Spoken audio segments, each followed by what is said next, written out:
The Kenya Kwanza government, or the broad-based government now led by President William Ruto, who is now blaming evil spirits to be driving those who are criticizing him. And in fact, he wonders why you keep on criticizing almost all the projects he's keen to fulfill. This even as there have been attempts to seal deals with Adani, which suffered setbacks due to public and the United States of America pressure. This will also feature in a conversation, the whole issue on the PPPs. The unemployment crisis, which continues to rock the country, the government, or President Ruto, remember, had promised thousands or hundreds of thousands of jobs, but so far we will be reviewing how many jobs has he delivered, even as the government is keen to seek the foreign jobs, which initially it was believed that they would be free of charge. However, it emerged that still those who had been recruited actually were required to pay thousands of shillings for them to be able to travel for those foreign jobs. Up to 120,000 is the amount if I am to quantify. We'll be touching on the inflation rate. This is on matters of the economy, which is at a 7-year low of 2.8%. Remember, initially it was 2.7% in October, but in November it jumped up from 2.7 to 2.8%. However, Kenyans still believe there is no money in their pockets. We'll be highlighting on how that can be solved and what the president really promised as far as the high cost of living is concerned, and as well the whole issue of inflation.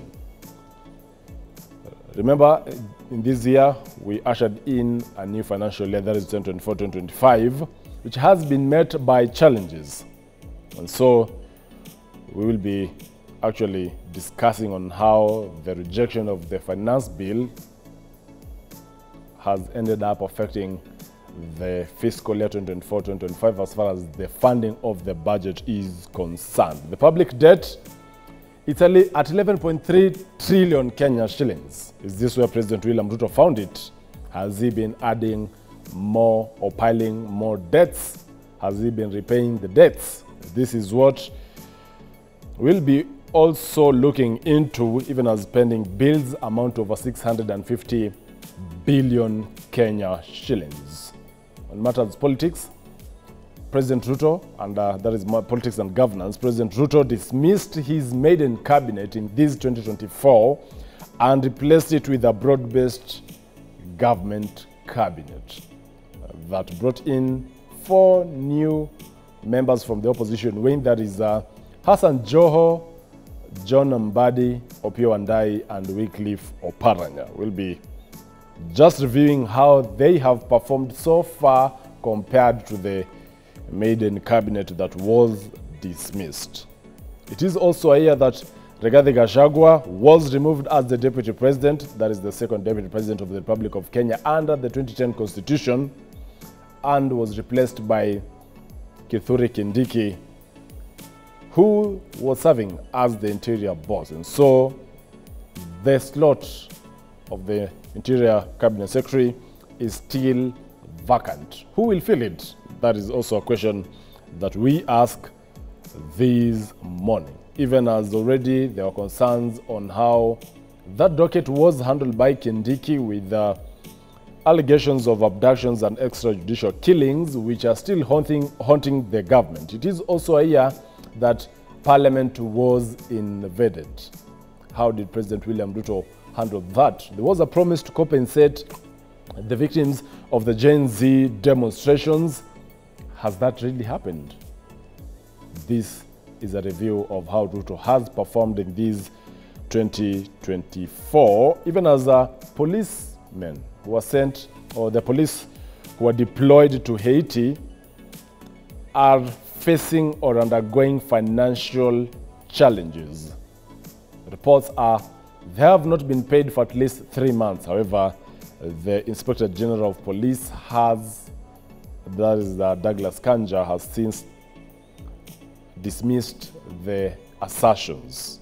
So we'll be touching on matter security as well, and on the critical social sectors, including health and education, how the president has handled them. In studio, I'll be joined by very key guests. That is Morara Kebaso, a lawyer, Kennedy Ondiek, a political analyst, and as well Julius Wambua, a political analyst. But I also invite you in this conversation via social media platforms at K24 TV, at Joel Chacha, and as well as SMS and WhatsApp numbers on the bottom of your screens. I'll be glad to sample some of them before wrapping up New Dawn this morning. But before getting to also highlight what is captured on our dailies this morning, we begin with this story where President William Ruto has made it clear that he will not tolerate any corruption in management of the Social Health Authority during his tenure.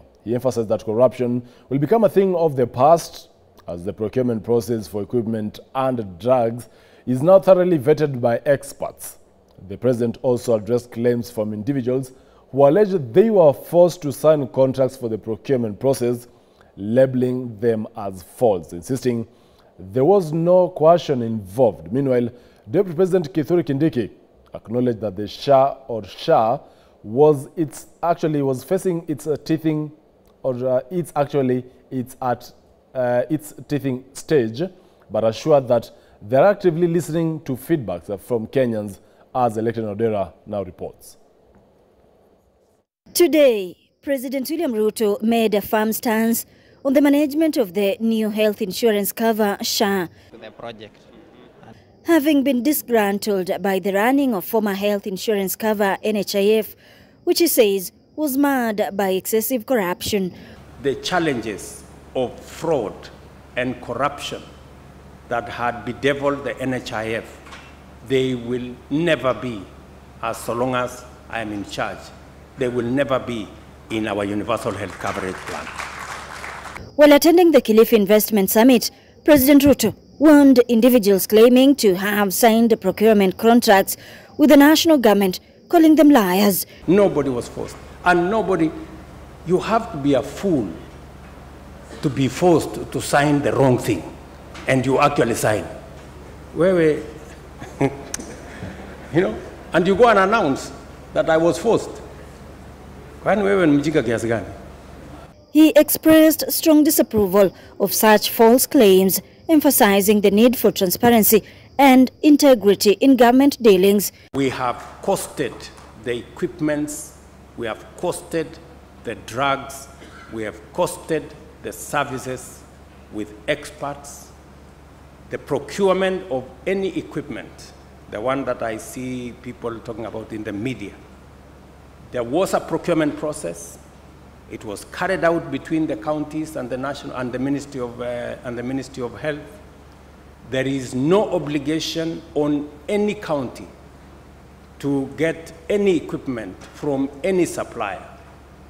Elsewhere, Deputy President Kithure Kindiki has admitted that SHA is still facing challenges, but they are collecting views from Kenyans to make it better. Mfumo mpya wa afya kwa wote ambao tumeanza kama miezi miwili imepita hivi sasa, uko na changamoto kadha kwa kadha. Serikali inasikiza maoni ya watu na mashirika mbalimbali ambao wanachangia katika kuboresha mfumo huu. Tutaendelea kusikiza na kuboresha zaidi mfumo huu. Speaking at the graduation ceremony of KMTC students in Nairobi County, Kindiki, who was joined by CS for Health Deborah Mulongo, encouraged the graduates to become ambassadors for SHA in order to help boost enrollment in the program. Isikuwe ya kwamba bima ya afya ni ya watu wachache ambao wako na mishahara. Kila mtu katika taifa letu la Kenya awe na bima ya afya, apate matibabu na apate msaada wakati amepatwa na matatizo ya ugonjwa. We are prioritizing the deployment and retention of skilled professions, and we count on you as KMCC alumni to lead this charge. Elected Odera, K24 TV. Still on matters health, Kenya Union of Clinical Officers KUCO has threatened to withdraw their services come 23rd this month following the rollout of the social health insurance, which they claim is discriminatory. Protesting outside the Ministry of Health building, they say clinical officers have been blocked from offering services under the new health insurance model. They have further accused them of being corrupt, calling for the disbandment of the SHA board. Meanwhile, interns under the Kenya Medical Practitioners, Pharmacists and Dentists Union, KMPDU, who are also protesting, have called out the Ministry of Health for not disbursing the amount promised to resolve their 4-month pay delay. Kenya Union of Clinical Officers, KUCO, today held protests outside Afya House, calling out the Social Health Authority Board for discriminating them and locking them out as service providers under SHIF. Under NHIF, the clinical officers were allowed to register their facilities. But when Dr. Abdi and his team sat illegally against the SHA Act, against the Health Act, against the Clinical Officers Act, they decided they are not going to empanel and contract facilities by clinical officers. And this means that more than 6 million Kenyans cannot be able to access health services. Claiming that the board is corrupt, they want the SHA board to be reconstituted. Dr. Abdi Mohammed and his team must go home. Your board iko na the highest ranked medical personnel ambaye ni Director General. Hata yeye ameungana mkono kuvunja sheria. Kwa hivyo hatoshi kukaa katika hiyo ofisi. Clinical officers no SHA. These have been the chants reigning these demos. They say they have been excluded as service providers, yet they run over 1,000 healthcare facilities. 98% of the ophthalmology and cataract surgeries are done by clinical officers. Majority of the ENT procedures are done by clinical officers. Most of the oncology services are done by clinical officers. For them to deliver that quality service, they must pre-authorize diagnostics, they must pre-authorize procedures. They have now threatened to down their tools come 23rd this month if the government fails to heed to their demands. Meanwhile, interns from the Kenya Medical Practitioners, Pharmacists and Dentists Union, KMPDU, also staged their protests. They lamented over 4 months' delay salaries, yet the ministry had promised to pay their arrears an allocation of 965 million shillings. However, the amount is yet to reach their accounts. And you know what we have been paid? We have been paid nothing for the 4 months. The ministry, which is full of PR, on Saturday the CS made a press conference saying she deposited and she has paid the interns in full. We want to tell you media house, that that's not true. Now Humicha reduced to 70,000, which was a stipend. Up to now, as we talk today, others have received that money, but like personal, it's like 33,000 in a month, which is wrong because we agreed to 70,000. Meanwhile, Health Principal Secretary Mary Mudhoni defended the disbursement of 965 million shillings to intern doctors. Our interns have been in the field without pay, and right now, the court has given us 90 days to have a conversation with them. And secondly, His Excellency the President set up a task force to look into all the issues regarding the interns. It is important to note that the government is committed. This week, we have released the intern stipend as set by the SRC. The court has directed that we are given 90 days to discuss whether to pay 206 or to pay 70. They have also vowed to down their tools come 22nd December. Harriet Chimea, K24. Our focus now matters politics. Kiambu Senator Karungo Athangwa on Thursday honored summons by the Directorate of Criminal Investigations regarding the chaos witnessed during a funeral service last week in Limuru constituency, Kiambu County. Wathangwa has vehemently denied being involved in the fracas, blasting DCI over failure to undertake their mandate and bring the culprits to book. His arrival was marred with heavy police presence witnessed at the Kiambu Road-based agency. Just a day after the vocal Kiambu senator and his counterparts allied to ousted DP Rigathi Gachagua was summoned to Nyeri County to record a statement over the chaos in Limuru last week. Karungo Wathango was today summoned at the DCI headquarters along Kiambu Road. The Kiambu senator made his way to the DCI headquarters early morning and remained at the DCI premises for the better part of the day. However, in a phone call, Wathango reiterated that he had no information to offer to the authorities regarding the chaos, insisting that it is the responsibility of the police to ensure the culprits are brought to book. They're saying that they're investigating assaults, damage of property in Limuru, that Bipirioni funeral. So they're investigating that. But you see, we are victims, so we are not ready to assist them, or we are not obliged to give them any information. So we are just here waiting. Wathango, who hinted that the plan was to arrest him, emphasized that he had sought orders barring his arrest, calling on the police to ensure justice is served. We have a court order that says that, confirmatory order, that when during the process they cannot be detained or we cannot be arrested.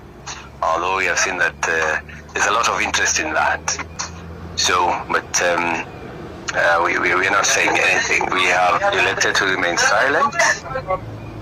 And asking them to do a public inquiry. I mean, they should advertise that anybody who was there and has information can come out, because it happened in the full glare of the people. Ndegwa Njiru, the advocate representing the first-time senator, was quick to slam the investigative agency, decrying why allies of the former Deputy President Rigathi Gachagua were being harassed by the state, despite them being victims during the melee. 2 individuals are summoned, and you can see the water cannons, the tear gas, the battalion that has been that has flooded the Kiambu Road. Just because 2 individuals have been summoned, they should apply those resources to investigating the fracas that were at Limuru, not misapplying and misappropriating our resources. And there is nothing that is going to silence the Kenyans. Wathango, through his social media accounts, narrated how he had been held up at the DCI headquarters since early morning, expressing his innocence and that of his counterpart and former Limuru MP Peter Mwathi. Wathango further noted that he had been left at the boardroom for the better part of the day, having had nothing to say. Ian Keitani, K24 TV, Nairobi. Now, the stalled process of reconstituting the Independent Electoral and Boundaries Commission (IEBC) continues to raise serious concerns nationwide, with the stakeholders urging the government to fast-track the process. Critics argue that the president's hands are currently tied due to a pending court case that must be resolved before the exercise can proceed. This comes as the National Council of Churches of Kenya, NCCK, threatens to lead national demonstrations to pressure Parliament and the judiciary to accelerate the reconstitution of the IEBC. Since the term of the last IEBC commissioners, led by former chairman Wafula Chebukati, ended in January 2023, the country has been without a functional electoral body. This has left several constituencies and wards without representation due to the death of elected leaders in the 2022 elections and the nullification of others' victories by the courts. Additionally, some leaders vacated their positions after being appointed to the cabinet. Now, nearly 2 years later, no new commissioners have been appointed, despite growing calls from various leaders for President William Ruto to act urgently. However, legal hurdles have complicated the matter. The President did constitute a selection panel. This is a selection panel that is supposed now to recruit, supposed to call for applications, shortlist, and recommend names for appointment. Once the names have been settled on, they are supposed to undergo parliamentary approval and the whole of that chain. A court case is challenging the formation of the 9-member selection panel for appointing new IEBC commissioners, with the Wiper Party leader Kalonzo Musyoka being accused by the National Labour Party of derailing the process. Where does His Excellency President William Ruto come in the stalemate that is happening within the constitution of the IBC. Nowhere. So my plea, my humble plea to the church, our humble plea is this. Please direct that question to Honorable Kalonzo Musyoka and Augustus Muli. Call them and sit them down. The controversy stems from the Azimio Coalition's nomination of Ambassador Koki Muli to represent the coalition on the selection panel. The Wiper leader had submitted the name of one of Azimio's 3 representatives in the political party's liaison committee. However, the political party's disputes tribunal ruled in favor of NLP's nominee, Augustus Muli, as the rightful representative. The decision has caused a standoff, delaying the formation of the panel and consequently the appointment of new commissioners. Azimio has tried to sit down, but because some people are so focused on influencing the next IBC, we are not heading anywhere. But I want to state today categorically that I am even willing to step down so long as we know that the person who sits in that selection panel is somebody who will serve this country. Kalonzo Musyoka criticized the political party's disputes tribunals committee's decision, accusing it of failing to uphold the principle of gender equality in its ruling. He argues that the tribunal's decision undermines the inclusivity required in such a critical process, further complicating the situation. We have been very clear as ODM that it is important to have IBC in place. Remember, our party led nationwide demonstration. And one of the issues that we were engaging in those nationwide demonstration was the issue of electoral justice. The absence of an electoral commission continues to stall by-elections and threatens the integrity of Kenya's democracy. Constitution timelines in boundaries delimitation, throwing the country in a constitutional crisis. Brian Amoai, K24, Nairobi. Well, and as promised, today being on a Friday, we focus on President Ruto's 2024 performance. In studio, I'm joined by very key guests. Seated on my immediate right is Julius Ombua, a political analyst. Thank you so much for getting time. Thank you for having me. Kennedy Ondiek, also a political analyst. Asante sana for coming. Thank you so much. And on the far end is Morara Kebaso, a lawyer. Thank you so much, Asante. Being on board. At this juncture, we take a short commercial break. When we come back, we'll be focusing on what has been captured on our dailies. And prominently is the issue of counties with zero development budgets, including Nairobi. We'll be right back. Stay tuned.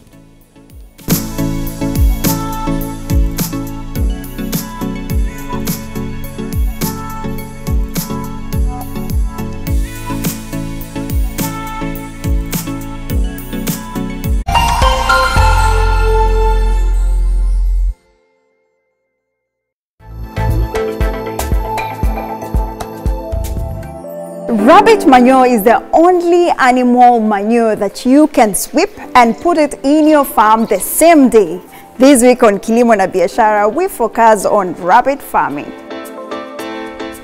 Rabbits actually is the healthiest meat in the world. Nutrition-wise, punch for punch. We feed the rabbits at 6 a.m. in the morning and at 5 p.m. We put them feed because they're more active at night. So we give them a little bit more food for them to run them through the night. The manure is organic manure.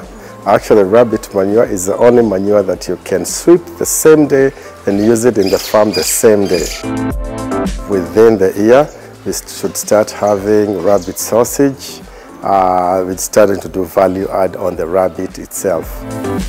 I have very many customers. There's a lot of hotels that are embracing it. And I think it's the way to go. So for this and much more, join me this Sunday to learn more about rabbit farming.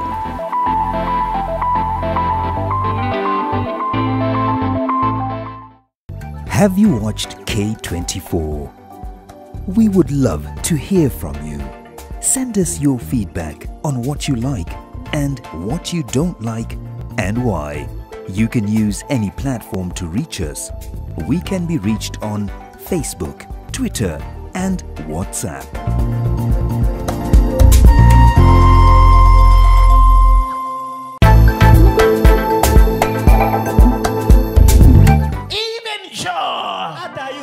He overcome the lines the devil had put for him. He entered the next level. Today, I prophesy, just like Job, God bless his life. Yeah. He received double. Today, you are crossing that suffering, crossing that sickness, crossing that failure, that poverty, joblessness. You are entering your next level. Double.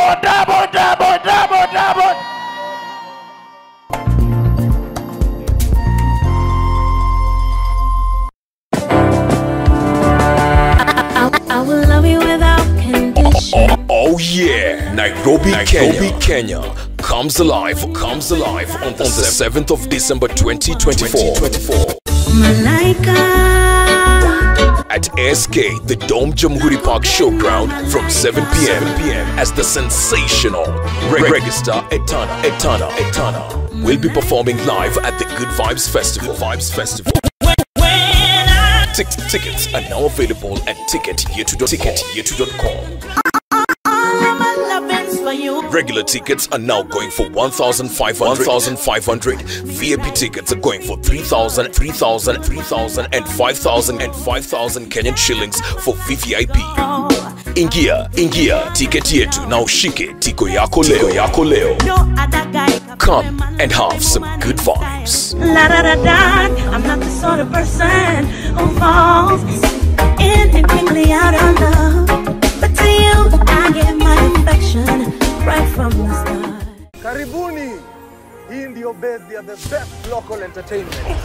Sitakubali ukalie kiti cha umiliki katika kampuni ya mume wangu. Tell me where my money is, and I'll make this quick and painless. You don't know what they do to girls like you. I think it's a very unfair. Nakujua vizuri sana. Na John Bosi wangu vizuri sana. Hauwezi akakuandika kazi.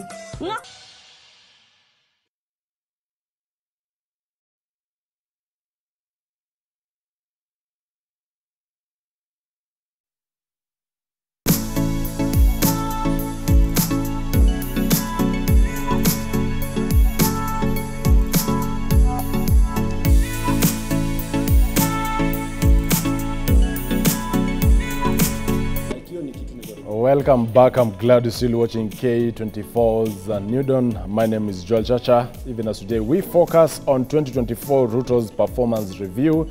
In studio, once again, I'm joined by Julius Wambua, political analyst, Kennedy Ondiek, also a political analyst, and Morara Kebaso, a lawyer. Let's see what's highlighted on the cover page of the People Daily before beginning our conversation this morning.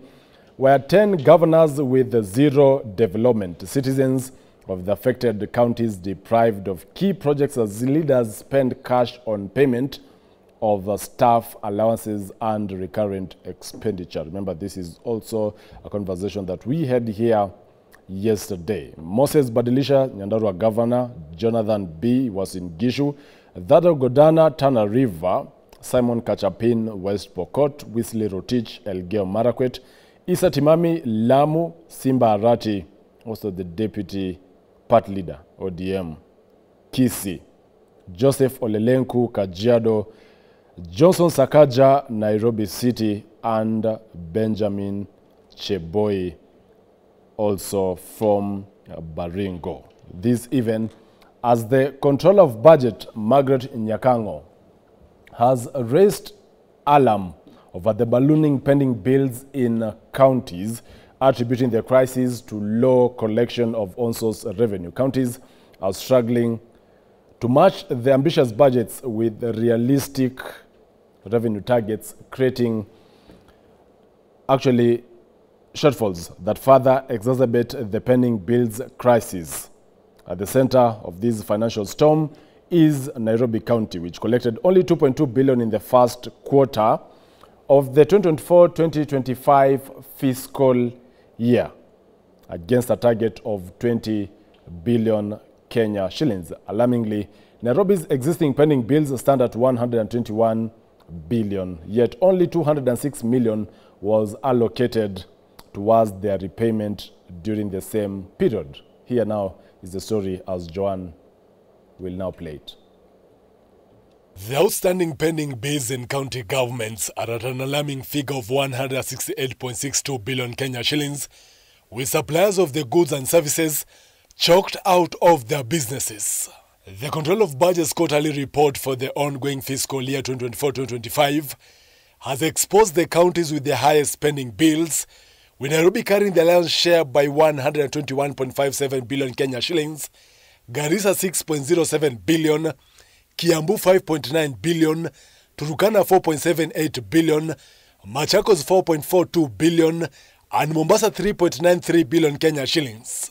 According to the Controller of Budget, Margaret Nyakango, Nairobi County has set a target of 20 billion Kenya shillings in on-source revenue for the financial year 2024-2025. Nairobi County budgets at 20 billion revenue. So they make commitments based on that 20 billion. However, at the end of the period, they only collect 12 billion. So what do you think happens between the 20 and the 12? So they create pending bids of 8 billion. Absolutely. You could have very high hopes, but those hopes must be based on solid assumptions. Now, if you then make those assumptions, then you must follow through to ensure that those assumptions are still correct within the year. However, only 2.2 billion Kenya shillings has been collected in the first quarter, creating a shortfall that is expected to worsen the already massive pending bills burden. Nairobi, despite leading in pending bills, allocated a mere 206 million Kenya shillings to settle the pending bills. Economists warn that such minimal allocations deepen financial inadequacies. One of the things that is eroding trust between the Kenyans, between the governments, whether counties or national, with its people, is the fact that we cannot do business together.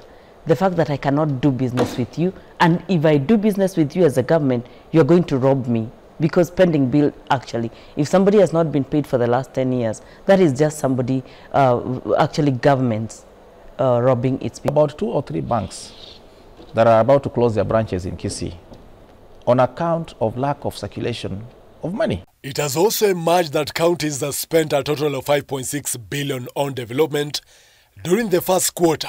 However, 10 counties failed to allocate any funds for development projects, which include Nairobi, Baringo, Elgeyo Marakwet, Kajiado, Kisii, Lamu, Nyandarua, Tana River, Uasin Gishu, and West Pokot. However, the Council of Governors has defended its members, citing late disbursement of the equitable share, which arrived after the first quarter. So we're not being fair to these governors. And you know, some of them are first-time governors, they're politicians. Sasa wanapigwa sana na wanasiasa wenzao. So all we're asking is, please, let's have accurate report. Counties that performed well in the collection of on-source revenue are Tana River, Narok, Samburu, Garissa, and Elgeyo Marakwet. On the flip side, the poorest performers were Marsabit, Kajiado, Nyamira, Bungoma, Machakos, Kericho, Kisumu, and Bomet. Meanwhile, the debate over counties operating multiple bank accounts continues, with officials defending the practice as legal and essential for efficient operations. One of the things that normally can be overlooked, and you know, system audit is just to ensure that this is the bank account revenue supposed to be collected, and it's where it's going. Joel Chacha, K24 TV, Nairobi. The same has also been captured on the Standard newspaper, despite, of course, the main tag there on the splash being tough terms for 348 shut schools. However, still on the same cover page, we have development hit as counties splurge funds on salaries. Just to begin with you, Morara Kebaso. Kisii County is among counties that spent nil on development. Yes. You've been big on matters development. Are you concerned with how counties have been spending their monies? I'm completely concerned. but also it's good to let the viewers and the listeners who are watching us today to know that the expenditure in the counties is a complete crime scene, as it is already. Even before we talk about the report by the Controller of Budget, we have to go back and check what is actually the percentage of the revenue or of the monies allocated to counties that is actually spent on expenditure. And if you go into most of the counties, their recurrent expenditure is about 70%. So find a county receives probably about 8 billion and raises about 1 billion of its own revenue, or 2 billion, that's about 10 billion. But 70% of it goes into payment of salaries, vehicle fuel and other recurrent expenditure, travel expenses. So if 70% of the money that a county is receiving is going into recurrent expenditure, very little is left for development. Now this 30% that will be left for development, most of the counties are very serious pending bills. And most of those pending bills are emanating from projects that actually either do not exist, were never completed, or if they were completed, they were a rip-off to the people of Kenya and the taxpayers because they were not value for money. So you find counties doing projects that are incomplete, that are completely not worth what taxpayers pay for them. So the problem in the counties goes beyond the Control of Budget report. It is worse than what we see here on the newspaper today. Kennedy Ondiek, on how counties spent their budgets in the first quarter of this fiscal year, that is from July to end of September. Checking details there. Yeah, thank you, Chacha. First of all, I want to be very grateful for being on the set. Number two, I want to let Kenyans know that we have a constitution, and these independent offices are establishment of our constitution, and they have specific roles which actually they are supposed to perform. And the budget controller's roles are very specific as to evaluation and analysis of budgets, the budget making process, and the budget policy documents. I believe that it's not within the ambit of the control of budget to actually delineate how counties spent their budgets, but to let Kenyans know how counties intend to actually spend their budgets. Because a budget is a policy document, which is an appropriation bill, establishing how a county government is supposed to spend their income and also how they are supposed to get their income. It does not include how they have actually spent it. So I think what has been said is maybe a statement which is maybe blown out of proportion, because one, a county government budget has got two sections. Section 1, recurrent expenditure, which is actually, according to Public Finance Management Act, the PFM Act, allows for 30% to be on development and also allows for 70% to be recurrent. According to our PFM Act, as we speak today, the least it should be is 30% for development. So even if they spend 70% on recurrent and 30% remains for development, still they are within the law. At least you've used the word at least 30%, yes. Meaning they have an option of having it even at 50%. Like Homa Bay County has development. If you look at their 2023-2024 budget, they have it at 36%, and meaning that they have increased development expenditure and reducing recurrent expenditure. What do you feel the main aim of devolution was? Is it for recurrent or for development purposes? The challenge we have with devolution, the spirit of devolution and the challenges are there. One, devolution found several employees who you can't fire. I have served in the county assembly. So there are employees who are received by the county government through transition authority who you could not fire. And so they remain within the payroll, and some of them are really paid highly.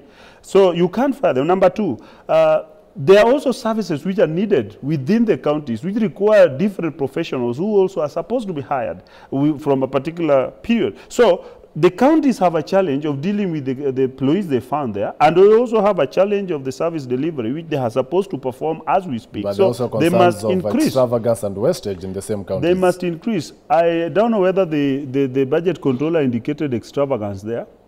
If he indicated extravagance, then let us deal with the extravagance that he indicated. But I didn't see any extravagance. What I saw is that she indicated that some counties spent zero budget, zero amount on development, which is not practical. One, why is it not practical? When a budget is made, certain particular procurement processes take place. When you start from June, financial year from June up to December, usually it's a procurement period.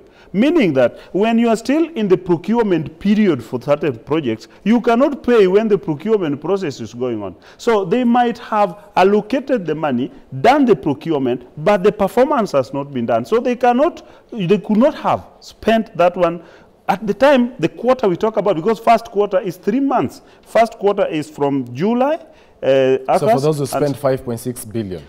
Either, this could be the scenario. They either spent in paying the projects they had just done in the previous financial year, and so they carried them forward, and so they have been found to have spent. But practically speaking... So they were settling development pending bills? Not develop. You know, you have to know the meaning of a pending bill. A pending bill is such amount which ought to be paid to a contractor, but has overlapped in a financial year and has not been settled. But the one which has been paid is, for example, if you did a project and completed it by May, but in the process, the vouchers were generated, but they were not paid as at the time they were supposed to be paid, because one, there's problem of IFMIS at a particular time. They might have not executed the payment. So when the finances arrive for the next financial year, they have a duty to sort it as a first charge. You know, finance minister once said, a pending bill or a bill ought to be paid by a government is a first charge on the first budget that arrives. So if these counties which spent like 55% or whatever, they could have paid. But from the first quarter, and the budget controller is aware that once you have budgeted for a project, you must first of all initiate the process of procurement, which must take at least 21 days according to PFM Act. The process of procuring can continue, and that will take at least 2 to 3 months. So these counties, if they spend zero budget on the first quarter, there's no problem, meaning they were still in the process of procuring, and so they could have not spent. How do you spend while procuring? So that's the thing. Shortly, I'll be demonstrating to you on how one governor tried to put a spirited defense as far as the development expenditure is concerned. But before getting to that, Julius Wambua, COG has come out to defend governors, of course, stating that first, there were late disbursement of the equitable share, of course, owing to the whole issue of the withdrawal of the Finance Bill of 2024. Is that still reason enough for counties not to spend on development? Because they spent on recurrent. No, that's a big joke. Thank you. Chacha, the counties are a gravy train for county executives, county MCS, and the entire government is like a gravy train. And the laws that govern devolution have been crafted in a way to facilitate such extravagance. We live in these counties, and counties are close to us. The county governments are close to the mwananchi than the national government, so we can see what is happening. These MCAs are our friends. For example, when they want to set a budget, they will travel to Mombasa. They will go and do it in Kampala. They'll go and do it in Dar es Salaam. A friend of mine who is a deputy governor, I called him the other day and he was telling me, I'm in Brazil, heading to Uruguay, and after that I will I'll pass by the US and maybe come back maybe in January. What is he doing? Who is funding such extravagance? We have a devolved system that has been crafted in a way to benefit, to be top-heavy, expenditure-wise. Well, and now to Morara Kebaso. Yeah. Let me just display some of the screenshots right now, as John will have them up. Now, this is Nairobi Governor Johnson Sakaja. John, let's have them up on your screens. Saying zero spend on development, question mark, misleading. And he further stated that we have spent 844 million shillings. That is the Nairobi Governor Johnson Sakaja. In fact, he has gone ahead to list some of the projects that the 844 million was spent on. Now, the control of budget, who I spoke to just to confirm whether whatever Sakaja was countering was factual, there you go. She states that the reports all come from the counties. We do not manufacture reports in my office. They should explain their reports unless they are paying outside IFMIS. And she further questions on Sakaja's alleged 844 expenditure, saying, where are the dates of payments here? The governor is talking of 5 months. My report covers July to September 2024. Can they take time to download the report and read it? Now, Morara, the control of budget exposing Nairobi to having spent no money on development. Yes. Instead, Sakaja comes and counters it, stating that 844 million was used. Yes. In response, at least the control of budget clearly asks that or else these monies was spent or were paid outside IFMIS. Yes. First, the crisis here that the governor has found himself. Mr. Ken Ondek said that the control of budget was out of line. And I just want to let him know that the control of budget was not out of line. It is her duty under Article 228 of our Constitution to actually oversee budget implementation. In fact, the Constitution requires her to file a report every 4 months to Parliament on implementation of budgets. So coming back to the issue of Nairobi County, what I would like Kenyans to understand is that there is something that is unspoken here. And that is also the issue of raising revenue, on-source revenue. Because one of the things that Sakaja also said was that they were not receiving enough money or money from the national government, and therefore they were only spending what they've raised themselves. You spoke about counties struggling to raise revenue and meeting their targets, where you explained that Nairobi County had a target of raising about 20 billion in the first quarter, but only raised 2 billion.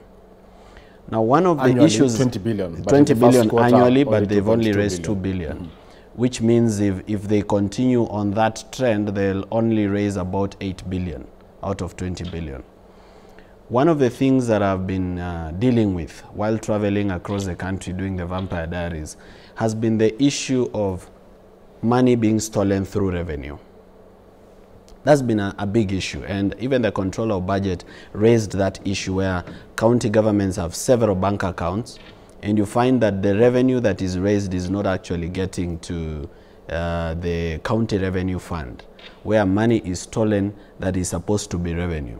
And you know, the problem with the theft of money that is raised through revenue is that it's not easy to trace it, and it's not easy to audit it.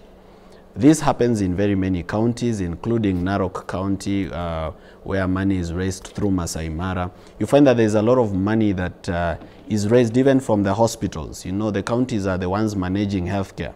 You find that there are hospitals where you would go and be told to pay to a certain mobile number or to pay in cash, and the money never ends up in the county revenue fund. So that could also be a reason why counties are struggling to raise their own revenue. It is because that revenue is raised, but it is raised and stolen before it can get to the revenue fund. Truthfully speaking, the counties cannot rely on the national government forever. At some point, they have to be sufficient. They have to be able to raise their revenue. But on where they're to raise these revenues, you say there are still leakages. There are leakages and theft of public funds. For example, I was speaking to my friend Okio Mtata, and he was telling me about the situation in Busia. And he told me that when he does an audit of when Busia was a municipality, it used to raise about 700 million in a year. But now, KRA is raising about 1 billion there for the national government, but the revenue for Busia, where it used to raise 700 million, is now raising about 100 or 200 million. So what is this thing that could have made the revenue to drop from when it was a municipality to when it's now a county, yet there is increase in population, there is increase in business, there are more avenues for raising revenue. So we also need to look at the issue of revenue raising, especially in Nairobi County. So in other words, you're questioning that Nairobi County could have surpassed the 2.2 billion raised in the first quarter of this most fiscal definitely year. there needs to be an investigation by the agencies that we pay a lot of money, and a lot of money is allocated to the Ethics and Anti-Corruption Commission and the DCI to investigate these kind of things, and we are pointing them to the facts that, look, just go and investigate the process of raising revenue in Nairobi County. And this doesn't just happen in the counties. It happens even in the national government. If you read the supplementary budget for the report, the Auditor General's report for the supplementary budget of 2023, you will see that 2023, yes, you will see that about 15 billion that was paid through eCitizen cannot be verified. 15 billion is a lot of money. It could have funded all these counties. Well, Ondieki, on the issue of counties, and especially, you've clearly seen even Sakaja trying to defend himself. And Morara here says a county like Nairobi has more potential to generate adequate on-source revenue so that there is no over-reliance on the equitable share, which delays, actually, despite President Ruto having promised that the same will never delay. Yeah, I think, first of all, Chacha, I want to clarify something. And my friend Morara survives on rumors, and I'm happy he's here. He survives properly on rumors, and he survives on misinterpretation of particular articles of the Constitution, one of which he has just stated, Article 228 of the Constitution of Kenya. And I could read it. The problem is that he reads that article in part, and it doesn't complete the whole article. Are you a lawyer? I'm a lawyer. I think I really don't know why sometimes you don't refer to me as Okay, such. so let me read for him Article 228, it was myself, subsection 6. It was myself speaking. Can I do you the favor of reading? But I have the Constitution also. Okay, read. And I was directing you to 6. the same.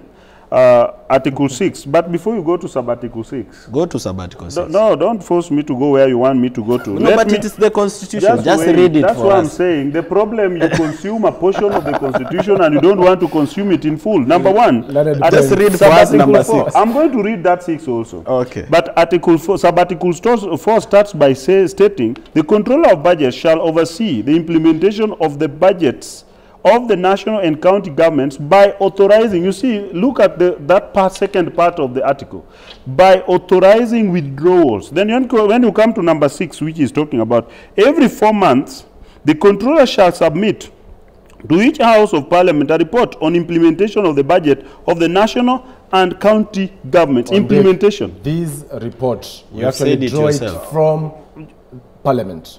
That is where we got it. Fine, there's no problem. Now let me bring my helped me point. make my case. No, you have not made any case here, because when you talk about overseeing, now let us come to the constitutional purposive interpretation and whether we talk about literal interpretation. Purpose for this is to ensure that the budget controller oversees whenever a county government draws from the national, draws from where? In respect of Article 204 and Article 206 and 207. Now, when you look at the county government, Bana Morara, I have served in the county assembly, and I have served to approve a budget. I've served to look to oversee implementation of a county budget. When you go to implementation of a county budget, there are different accounts in the central bank, which we talk about the county government. Each county government has got an account at the central bank. And there are 2 types of account. One is a suspense account. And I want to tell you, when the governor for Nairobi talks about them having spent 800 million without the controller of budget knowing, it's because there is usually a suspense account. An account which is authorized at central bank and allows the county government, with their projection and particular jobs which are already performed, they can put that money on suspense account before all other monies are returned to the national account, so that they can spend it before the disbursement of the next financial year budget. And secondly, I don't know why Kebaso doesn't really understand that no county government in this country is allowed to spend revenue at source. Even that small revenue they collect must first of all go to the consolidated fund. It's when it can be released back to the county government upon approval of the budget controller based on their budget. And why I said that it is not within the ambit of the budget controller to talk about that particular expenditure. Now the exchange between the budget controller and the governor for Nairobi arises because the budget controller made a report which is sensational because they are not auditing. So it is the Auditor General who could tell us that this 800 that is talking about, where was it spent? Because the budget controller can only approve the release of funds. They don't approve expenditure. Neither, they only confirm budget and they don't approve the budget. So commercial break. Maybe a quick rejoinder let each of us know what they are supposed to do. As, relying on rumors and partial interpretation. All I can tell him is that... Very partial and very sensational. All I can tell him is that, well, you are lucky to serve as a member of County Assembly. Was there theft of public funds through revenue where you were a member in Homa Bay County? You better tackle the question at hand. Was there theft of public funds when you were a member of County Assembly? I don't know because I don't investigate. But you are an MCA is the one who... I'm not an investigator. It is the MCA's job.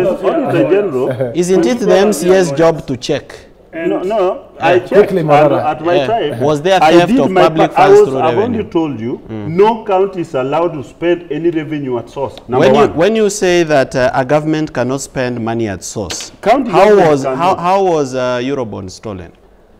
Was Eurobond a county government money? No, we are talking about government. No, I'm talking about... A county government is a level of government. There are two levels of government in the Constitution. These 2 levels of government are not supposed... You said you are a lawyer. I'm a lawyer, and this is what I'm telling you. There are 2 levels of government. County government... National and county. County, and I think we are addressing county government. Was there theft of public funds at Homa Bay when you were an MC? I am saying whatever you have said is incorrect. Yes county or no? Government cannot spend their revenue I want the source. people of Homa Bay to hear you say it. No. Was there theft of public funds when you were an MCA there? If there's theft, then there are bodies not which if are supposed to you were an MCA paid by public funds. Was there theft of public funds? These are the kind of arguments which will not build anything. Yes you will not come to TVs and busy lying because no count. No. Iko pesa ilipotea Homa Bay County when you were an MCA. I am not an investigating body. But it was your job. What's the job of an MCA? What is your job? Guys, let's cut the chase. The truth of the matter is this. Well, it's already hit and the county government allow me at this juncture to take a short commercial break. We'll be back with the conversation of President William Ruto's 2024 performance. We'll be right back. Stay tuned. But are you not aware of that?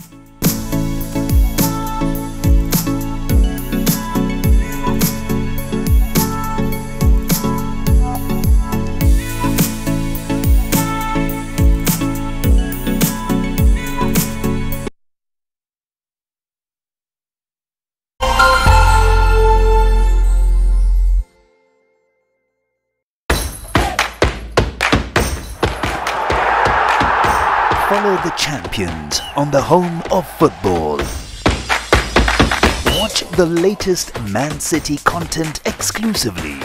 Full match replays, extended highlights, coaches' interviews. The target is not to win the Premier League, it's just, okay, next game, try to win it, this is what they have to do. Players' interviews. In general, the quality has been high and it's been good. Behind the scenes and more. Every Saturday at 1 p.m.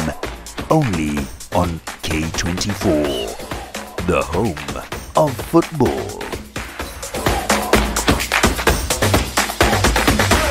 Have you watched K24? We would love to hear from you. Send us your feedback on what you like and what you don't like and why. You can use any platform to reach us. We can be reached on Facebook, Twitter, and WhatsApp.